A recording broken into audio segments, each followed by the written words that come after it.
Lecture du livre de Josué. En ces jours-là, Josué réunit toutes les tribus d'Israël à Sichem. Puis il appela les anciens d'Israël avec les chefs, les juges et les scribes. Ils se présentèrent devant Dieu. Josué dit alors à tout le peuple, « S'il ne vous plaît pas de servir le Seigneur, choisissez aujourd'hui qui vous voulez servir. Les dieux que vos pères servaient au-delà de l'Euphrate ou les dieux des Amorites dont vous habitez le pays. Moi et les miens, nous voulons servir le Seigneur. » Le peuple répondit, « Plutôt mourir que d'abandonner le Seigneur pour servir d'autres dieux. C'est le Seigneur notre Dieu qui nous a fait monter, nous et nos pères, du pays d'Égypte, cette maison d'esclavage. C'est lui qui, sous nos yeux, a accompli tous ces signes et nous a protégés tout au long du chemin que nous avons parcouru chez tous les peuples au milieu desquels nous sommes passés. Nous aussi, nous voulons servir le Seigneur, car c'est lui notre Dieu. » Parole du Seigneur. Nous rendons grâce à Dieu.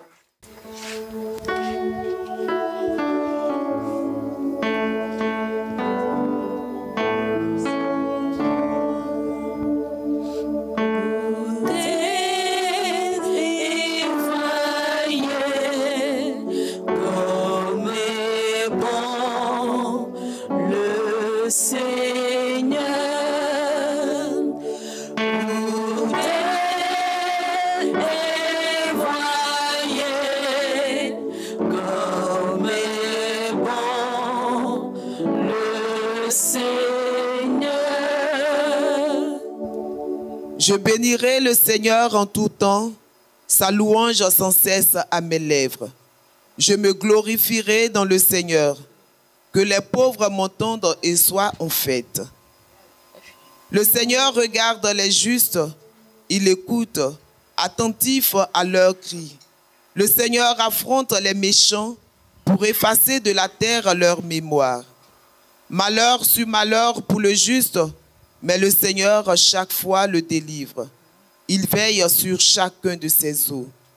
Pas un ne sera brisé. Le mal tuera le méchant. Ils seront châtiés d'avoir haï le juste. Le Seigneur rachètera ses serviteurs. Pas de châtiment pour qui trouve en lui son refuge.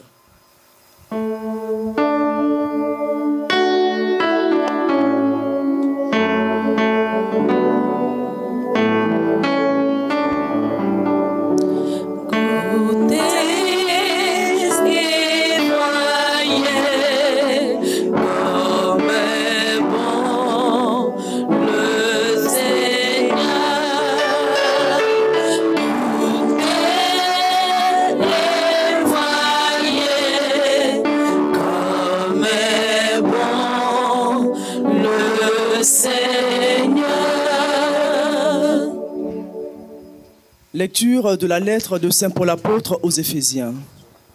Frères, par respect pour le Christ, soyez soumis les uns aux autres, les femmes à leurs maris, comme au Seigneur Jésus, car pour la femme, le mari est la tête, tout comme pour l'Église, le Christ est la tête, lui qui est le sauveur de son corps. Eh bien, puisque l'Église se soumet au Christ, qu'il en soit toujours de même pour les femmes à l'égard de leur mari. Vous les hommes, aimez votre femme à l'exemple du Christ. Il a aimé l'Église, il s'est livré lui-même pour elle, afin de la rendre sainte en la purifiant par le bain de l'eau baptismale, accompagnée d'une parole. Il voulait se la présenter à lui-même, cette Église, resplendissante, sans tache, ni ride, ni rien de tel. Il la voulait sainte et immaculée. C'est de la même façon que les maris doivent aimer leurs femmes, comme leur propre corps. Celui qui aime sa femme s'aime soi-même. Jamais personne n'a méprisé son propre corps. Au contraire, on le nourrit, on en prend soin. C'est ce que fait le Christ pour l'Église, parce que nous sommes les membres de son corps. Comme dit l'Écriture, à cause de cela, l'homme quittera son père et sa mère, il s'attachera à sa femme, et tous les deux ne feront plus qu'un. Ce mystère est grand. Je le dis en référence au Christ et à l'Église. Parole du Seigneur. Rendons grâce à Dieu.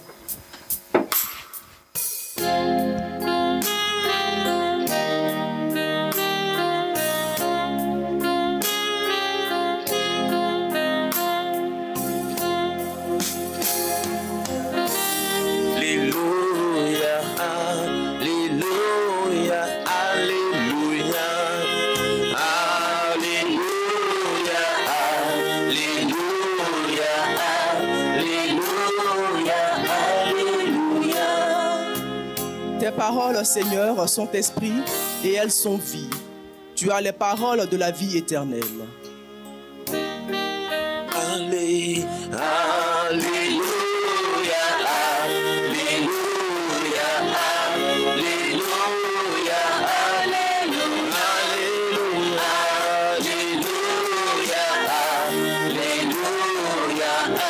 Alléluia, Alléluia.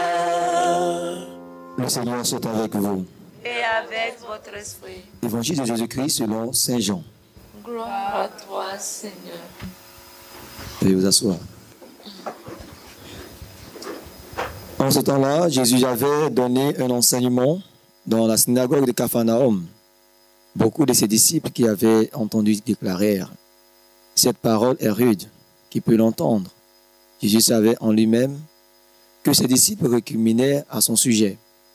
Il leur dit « Cela vous scandalise, et quand vous verrez le Fils de l'homme monter là où il était auparavant, c'est l'Esprit qui fait vivre, la chair n'est capable de rien. Les paroles que je vous ai dites sont esprit et elles sont vie.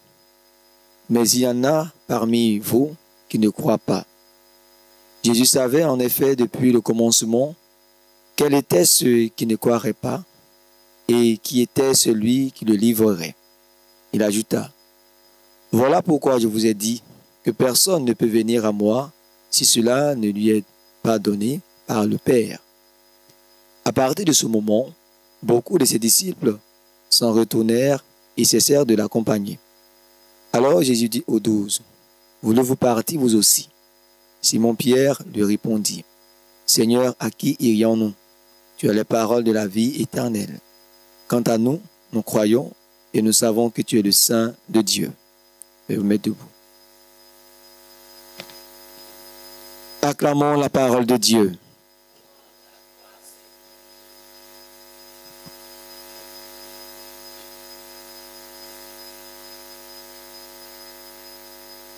Aujourd'hui prend fin le discours du pain de vie. Aujourd'hui prend le discours du pain de vie depuis 2 dimanches. Nous parlons du pain de vie. Jésus-Christ qui est le pain véritable descendu du ciel pour nous nourrir et nous permettre de faire un avec lui. Que retenir? Le thème qui nous est proposé, c'est rebâtir les fondations, les fondements de notre vie, de notre famille. Mais nous allons parler de ce thème en lien avec les textes d'aujourd'hui. Nous voyons la première lecture, le peuple d'Israël qui dira à Josué, « Moi et les miens, nous voulons servir le Seigneur. » Et le peuple répondit, « Plutôt mourir que d'abandonner le Seigneur. » C'est pour servir d'autres dieux. C'est le Seigneur notre Dieu qui nous a fait monter, nous et nos pères, du pays d'Égypte. C'est-à-dire que le peuple d'Israël avait des fondations, des fondements qui sont le Seigneur. C'est pourquoi ils pouvaient appeler le Dieu qu'ils adorent, qu'ils célèbrent, le Dieu d'Abraham, le Dieu d'Isaac et le Dieu de Jacob. Leurs ancêtres sont donnés au Seigneur. Ils se sont unis au Seigneur. Chez nous aussi, quel ancêtre s'est uni au Seigneur? Si ce n'est pas féticheur, ce sont les grands sorciers. Ce pas les grands charlatans, ce sont les grands marabouts. Vous avez dit, les fondements même de nos familles sont corrompus. Quel Africain ne peut pas commencer à faire l'adoration directement d'Abraham, du Dieu d'Abraham, du Dieu que ça n'existe pas. Moi, je n'ai jamais vu ça. Si chez vous ça existe, bon, me montrer, il faut moi bénir la famille là, plusieurs fois. Où les fondements ont commencé par le choix, l'élection, par Dieu. Et Dieu a commencé depuis les origines. Ça n'existe pas. Ça n'existe pas. Donc, les fondements de nos familles ont des liens ou des traces de péché. Des traces de péché. On voit un peu à Abraham, ce péché-là est un peu en lien, en rapport avec les liens des péchés générationnels, intergénérationnels. Abraham, quand il était confronté à montrer sa femme, il a dit sa femme était quoi? Sa sœur. Son fils a fait quoi? Son fils a fait aussi pareillement. Il a dit aussi sa femme aussi c'est sa sœur. Le même péché que son papa a commis là, c'est le même péché que l'enfant est venu commettre dans la même situation. C'est en ce sens que se situent les péchés de lien générationnel qui influent sur notre existence spirituelle et même physique et même matérielle. Donc, nous avons besoin de purifier les fondements de notre vie, les fondements de nos familles. Et les prières que nous faisons constamment, les prières de purification, les prières de toute délivrance, nous permettent de toujours purifier les fondements et les fondations de nos familles. Il n'y a pas miracle pour reconstruire. Les prières et les demandes de messe. Offrir une messe, une eucharistie régulièrement pour la purification. Je vous ai parlé de ça hier soir. La purification, demander pardon pour les péchés des ancêtres, demander que le Seigneur accueille ses ancêtres-là, et le Seigneur lui-même, il purifie. Voilà, il crée, il recrée les fondements de votre famille. C'est tout. C'est tout. Il n'y a pas de moyens extraordinaires. C'est pourquoi, après cette prière, je vous ai fait comprendre que c'est après une prière, ce n'est pas le lieu d'aller dormir. Tu dis, voilà, maintenant je suis libéré. Voilà. Parce que cet esprit qui se dit membre de famille, esprit familier, moi je prends plus l'esprit familier parce que j'aime cette expression de Saint Antoine de Padoue. Celui qui a parlé des esprits familiers. Saint Antoine de Padoue. Il parle des esprits familiers. C'est cet esprit-là qui se dit membre de famille, quelqu'un qui est un membre de ta famille, il va toujours venir dans les réunions. Il va toujours venir dans les assemblées. Oui. Donc, si toi tu dors et il se réclame garant de vos bénédictions, de vos faveurs, il va revenir encore. Il se fatigue, c'est un esprit, il ne se fatigue pas. Il va et vient, il rôde comme, Saint-Pierre l'a dit, comme un lion rugissant, il rôde, cherchant qui dévorer. Il va. Déjà, il connaît déjà l'histoire de la famille. Vos fondations sont déjà corrompues. Il attend les failles et les faiblesses. Quand ça s'ouvre un peu, en même temps il rentre, il vient s'établir. Donc on va toujours prier pour chasser l'esprit de famille, on va briser, on va casser. Ça existe, mais nous-mêmes devons nous conformer à la volonté de Dieu. Fuir l'esprit du monde. Parce que nous sommes dans le monde, mais nous ne sommes pas du monde. Et le prince de ce monde, il est vivant, il a été terrassé par Jésus. Et Jésus lui-même l'a dit, j'ai vaincu le prince de ce monde.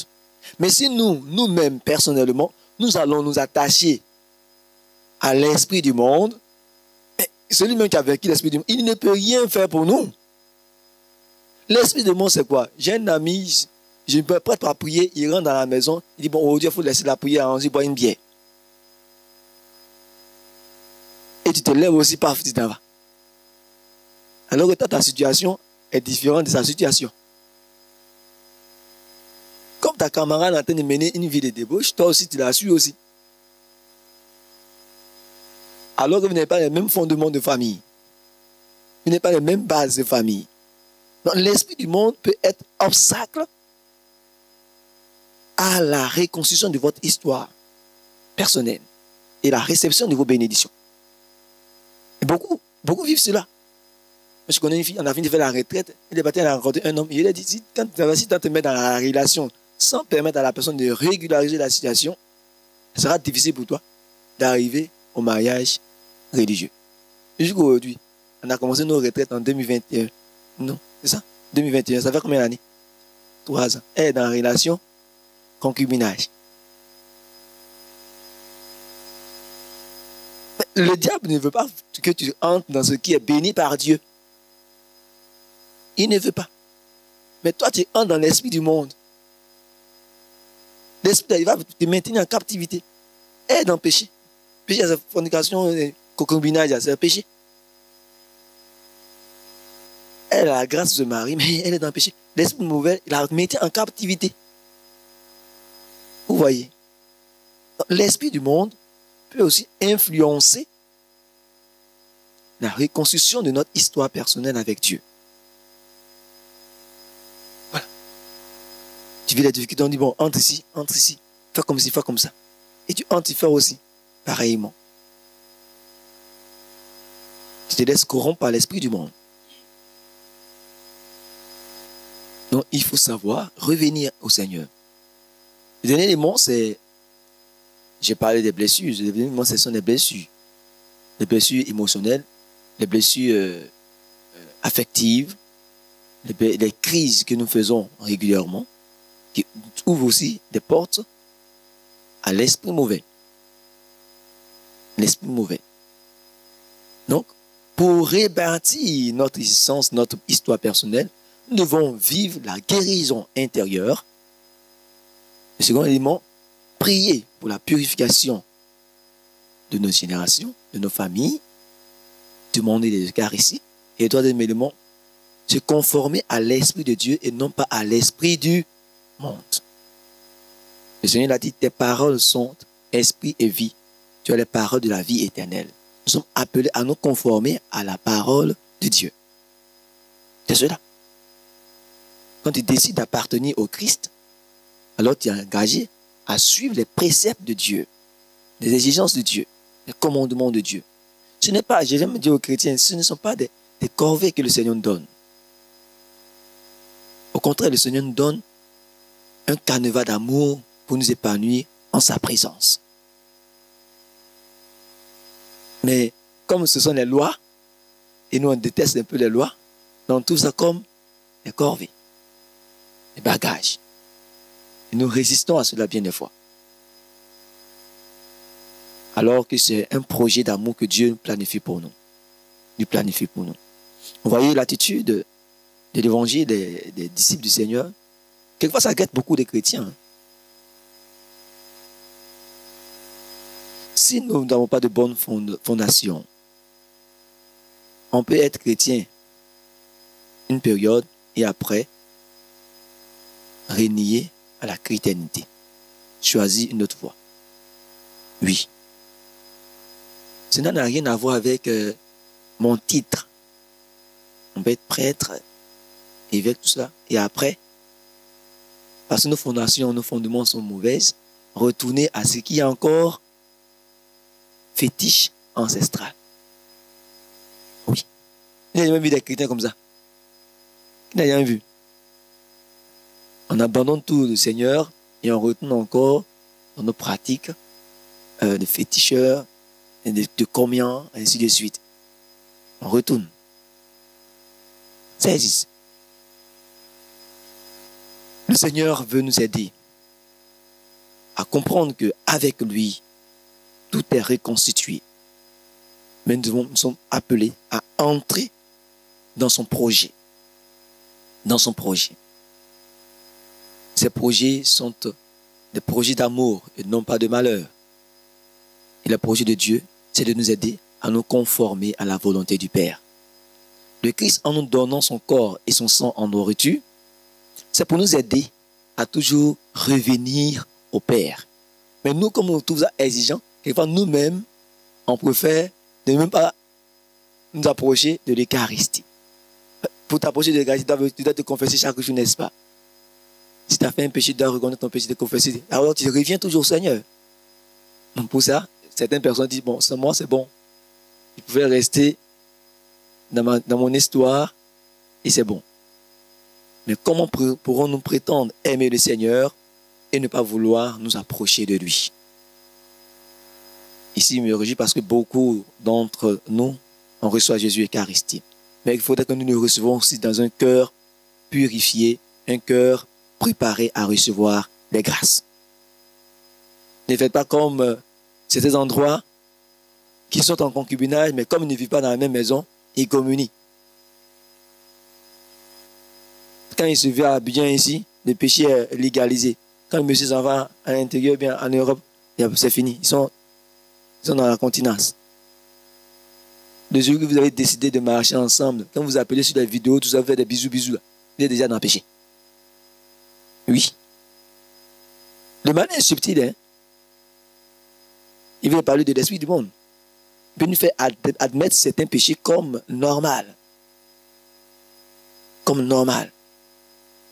Et beaucoup de chrétiens vivent dans cela. Comme on ne vit pas dans la même maison, le monsieur il vient à Abidjan, le jour qu'il va venir à Abidjan faire 1 mois, on est dans le péché. Quand il retourne à Bangolo ou bien à Guigolo quelque part là-bas, comme il va faire 3 jours, et là, alors on continue notre péché. On continue notre vie, on se confesse, on communie. C'est existe, maman. C'est peut-être une maison, peut-être un aïsme. Nous devons faire beaucoup attention à conformer notre vie au monde. Nous devons faire beaucoup attention à ne pas conformer notre vie à l'esprit du monde. Faisons beaucoup attention. Et le Seigneur nous montre l'idéal à suivre. En Saint Paul l'apôtre, dans sa lettre aux Éphésiens, lorsqu'il parle de l'Église et de Christ à l'image de l'époux et de l'épouse, simplement pour nous dire que malgré les limites, nous devons nous conformer à la parole de Dieu. Tout simplement. L'Église est humano-divine. Il y a les humains dedans. Les humains qui sont dedans.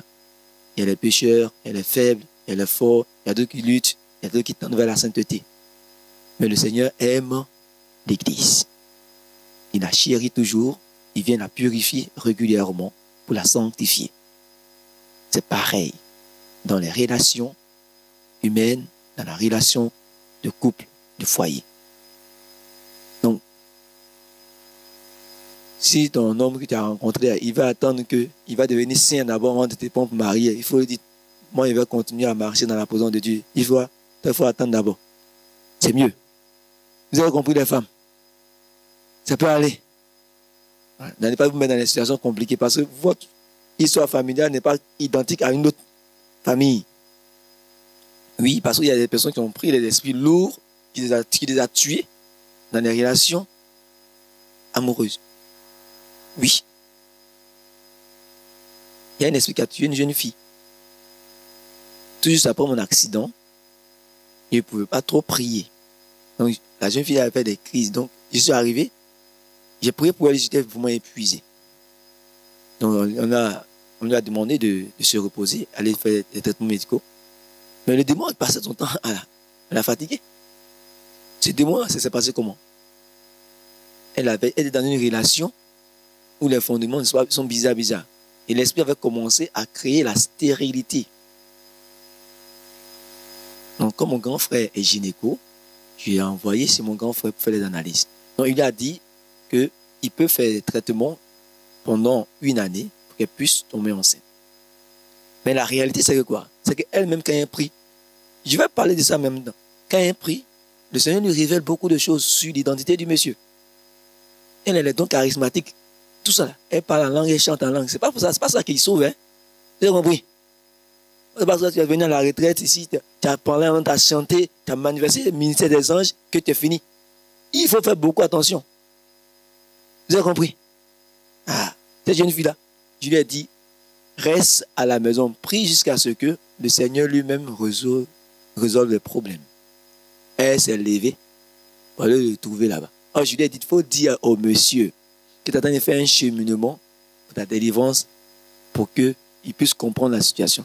Elle s'est levée dans le cheminement là, pour aller là-bas. C'est là-bas, ce démon là même s'est manifesté même. Toi, tu n'as pas fini de faire ta délivrance. Tu t'en vas faire la délivrance du monsieur qui n'est même pas chrétien. Animiste pur.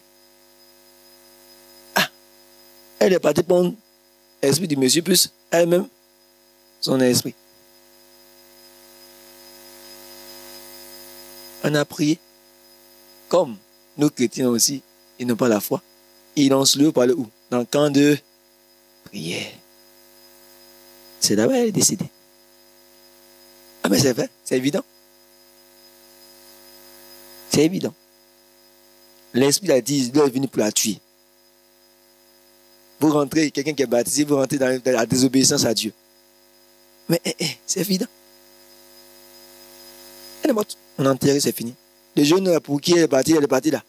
Il va continuer à prendre encore une autre fille. C'est ancienne. C'est les animistes, ça. Ils vont rester ensemble. Et s'ils vont faire les mêmes médicaments ensemble, il n'y a pas de problème. Il est animiste. Mais si elle est partie, il va tomber sur une autre catholique là-bas. Ah. Ils vont l'éliminer encore. Vous comprenez? Donc, ce n'est pas la manifestation des charismes et des dons là qui fait que nous sommes exempts des attaques du malin. Nous devons nous conformer à la parole de Dieu. À la parole de Dieu. Donc, je ne trouve pas ce que le Seigneur a dit ici qui est mauvais pour ne pas que les gens aient peur de se marier. Quand un jeune prêtre, il est consacré à 25 ans, on est content, oh, le prêtre est jeune. Mais nous, on va attendre d'avoir 40 ans, 45 ans avant de se marier. Ce n'est pas même engagement de vie de foi là. Des sacrements de vie de foi. Il y a quel sacrement et quel sacrement? Ce n'est pas le sacrement de l'ordre et le sacrement de... L'autre, il est prêtre à 25 ans. On est content, oh, mais le prêtre, c'est joli et mignon. Mais nous, on va attendre 45 ans d'abord avant de faire le mariage. Et on commence à faire fornication jusqu'à 30 ans, 45 ans. Demandons au Seigneur de nous aider à revenir, à nous conformer à sa volonté, à ses préceptes, à ses exigences. N'ayons pas peur de vivre des préceptes de Dieu. N'ayons pas peur de nous conformer à sa sainte volonté. Prenons l'engagement nous-mêmes de l'aimer plus que tout et de le suivre. Parce que c'est lui seul qui a les paroles de la vie. Saint Pierre a dit, Seigneur, à qui irions-nous? Tu as les paroles de la vie éternelle. Parce que lui-même, il a la vie éternelle et il a les paroles de la vie éternelle. Et si nous voulons posséder la vie qui n'a pas de fin, conformons-nous à sa volonté, à ses exigences. Demandons au Seigneur, au cours de ces cas-ci, de nous aider à donner notre vie totalement au Christ en vérité. Faire pénitence sincère pour tous nos péchés, spécialement tous les péchés que nous commettons, en nous conformant au monde. Demandons au Seigneur de nous aider à mettre de l'ordre dans notre vie, spécialement au niveau émotionnel et sentimental. Et demandons-lui de nous nourrir toujours de sa présence et de nous conformer à sa sainte volonté. Alors, sa bonté sera pour nous constamment, lui qui est vivant pour les siècles des siècles.